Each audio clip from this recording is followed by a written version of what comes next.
Hey, sixth grade. Today we are moving on to area of triangles. Now, I'm not really sure why we didn't do this before surface area and nets, because really we should have known how to find the area of a triangle before we tried to figure out the surface area and nets. But this is what happened, so that's what we're going to do.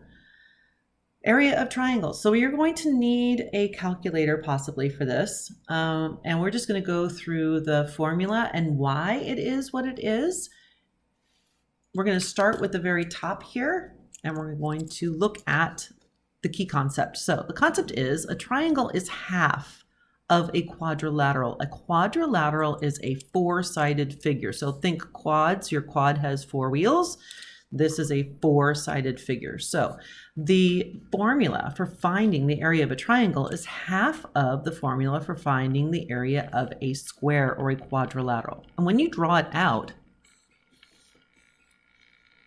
you can see that if we draw a line right through here, we've got two triangles. And you can make them really any way you want. Either which way, you're still going to get half of a quadrilateral.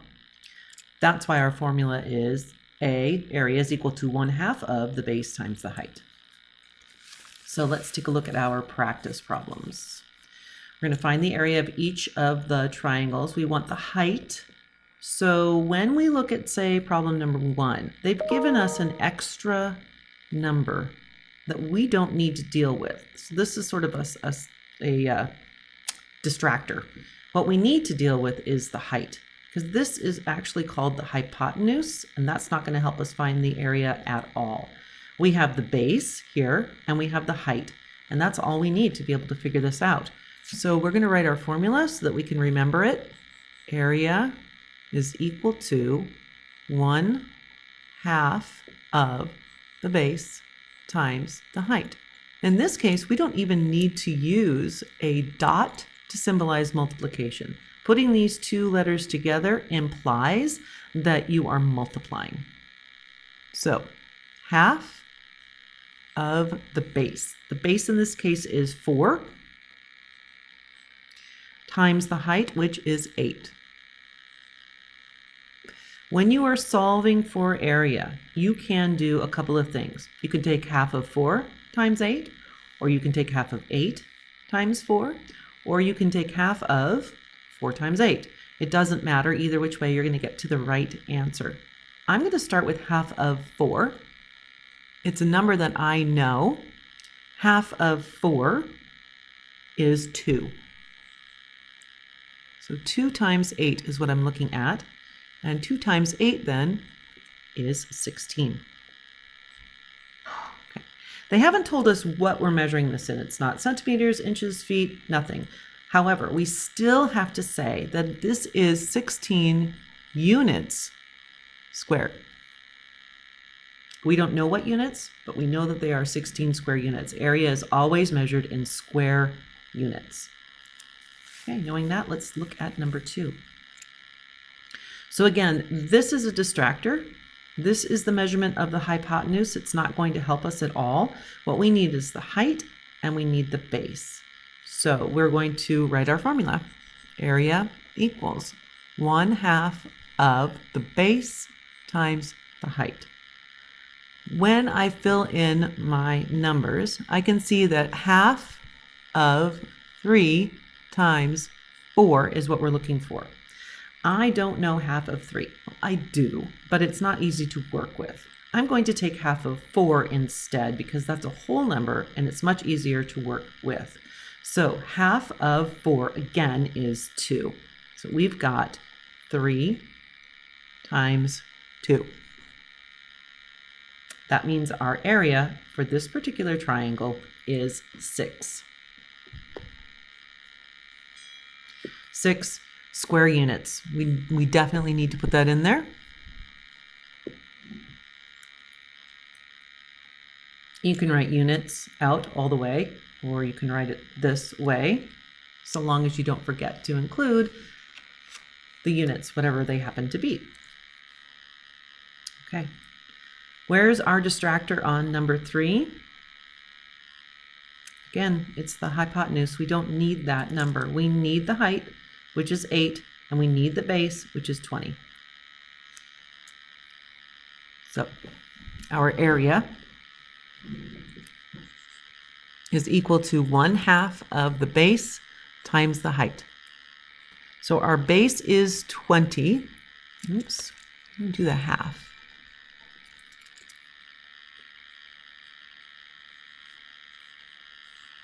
Times the height, which is 8.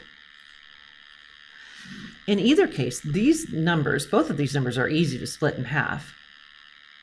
I think I'm going to take half of 20 though, because that seems like an easier number to work with. So half of 20 is 10. And 10 times 8 is what we're looking at. So 10 times 8, any number times 10, is that number with a 0. And we have 80 square units. Getting the hang of this? Okay, let's do number 4. Our distractor, 17. That's the hypotenuse. So our formula, 1/2 of the base times the height, which is going to be 1/2 of our base is 15, and our height is 8.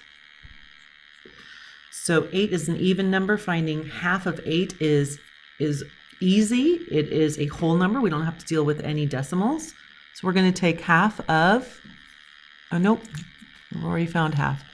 8, half of 8 is 4. So 15 times 4. So now you may need to use your calculator for that. And you will find that 15 times 4 is 60.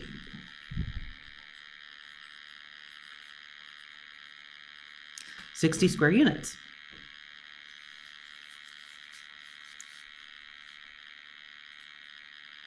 I can hear you guys saying you're going too fast, so I'm going to slow down. You can always pause the video. Don't forget about that.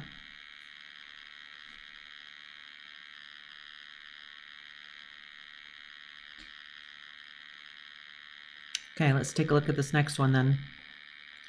Where's our distractor? Right here. Again, that is the hypotenuse. The hypotenuse is the longest side directly opposite of your right angle. So here we have 30 and 50. Again, area is equal to half of the base times the height. So half of 50 times 30. You can certainly use your calculator for this one. I happen to know half of 50. In my head, I'm going to picture 2 coins that equal 50 cents. And I'm going to choose 2 quarters. If I take one of those away, I have 1 quarter left. And that quarter is worth 25 cents. So half of 50 is 25. 25 times 30 is what I'm left with. So I can use my calculator and say 25 times 30. And I'll end up with 750.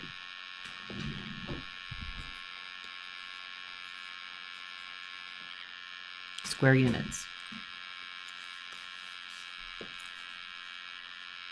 Okay, last one. Here's our distractor.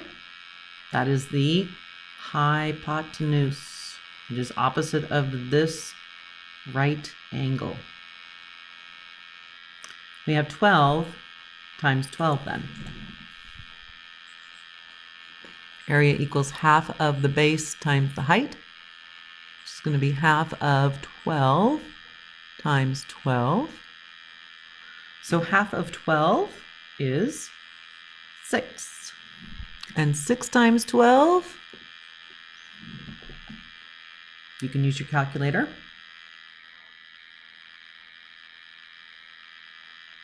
72.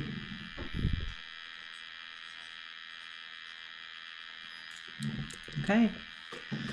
So this is the last video that I will post for this week. If you would like to move ahead, you can do so. I would suggest that you take a look at this page. This would be the next page, and that you just work a few of these. You can do the word problems if you would like, or you can just work a few of these on this side, maybe 6, 7, and 8. You can try to figure those out. If not, then we will just come back on Monday and work some of these together. Have a fantastic weekend, you guys. Be good to each other. Be kind. Get outside. Enjoy the outside. Just practice social distancing. And I will hook up with you all on Monday. Bye.